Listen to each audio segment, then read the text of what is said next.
ရွှေနန်းရင်တော်ဖျားစုပါလေလှပတဲ့ပန်းခင်းလေးနဲ့စေရီဖျားလေးရွှေနန်းရင်တော်ဖျားစုပါလေဗျာဒီကိုသွားရောက်ပြီးတော့မှဥမြော်လေးလာကြည့်ယူမှာဖြစ်ပါတယ်တစ်ဖက်တစ်ချက်မှာတော့ပန်းလေးတွေနဲ့ဒီဘက်မှာတော့စေရီငယ်လေး၃စုရဲ့ဒီဘက်မှာတော့တော်တန်ညံတော်မြင့်နဲ့စေရီတော့တစုကိုတွေ့ရပါတယ်ဒီဘက်မှာတော့စေရီအစုလေးတွေအများကြီးထပ်ပြီးတော့တွေ့ရမှာဖြစ်ပါတယ်ဒီလမ်းရဲ့ညာဘက်မှာတော့အုပ်ပုံကြီးဖြစ်နေခဲ့တဲ့စေရီတို့တစုလည်းပုံတွေ့ရမှာဖြစ်ပါတယ်မမျိုးကောင်းပါဖျားဘူးအများသူငါတွေကတော့ဒီလမ်းကလေးနဲ့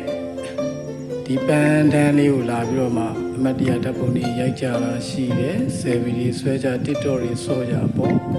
ကိုတော့ဖျားဘူးတွေနည်းနေတော့တိတ်ကြည့်တော့မတွေ့ရဘူးဖျားမ1ခွန်43နရောင်းထပ်ဖျားပါတယ်ဗျာအဲဂျိုချင်းကတင်ပလင်ခွေ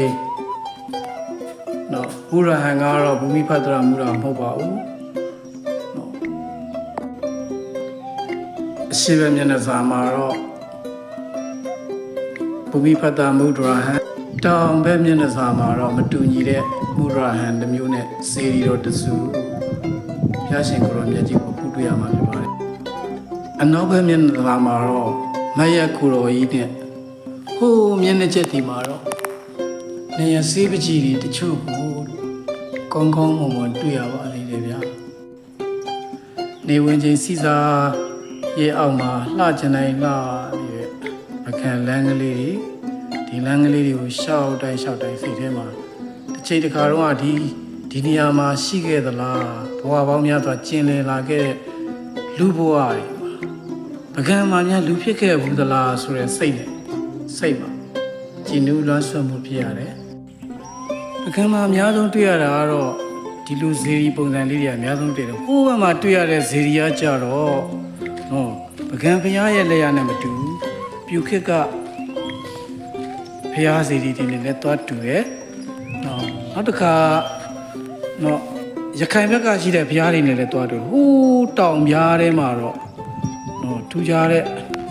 စာအုပ်ပုံစံနဲ့ဖျားစီဒီတစုကိုတွေ့ရမှာမိုးရာဒီမှာတစ်ပင်တွေပေါက်တဲ့တစ်ပင်တွေကအုပ်ဆွေးတွေကြားထဲမှာအမြစ်တွေတွေ့ပြီးတော့မှစေရီတွေကိုဖြတ်စည်းနေတဲ့အပင်တွေပေါ့အဲ့တော့တတ်နိုင်သလောက်ကာကွယ်ထားတာလည်းတွေ့ရပါတယ်ဒီနေရာဒီဖျားလေးမှာတော့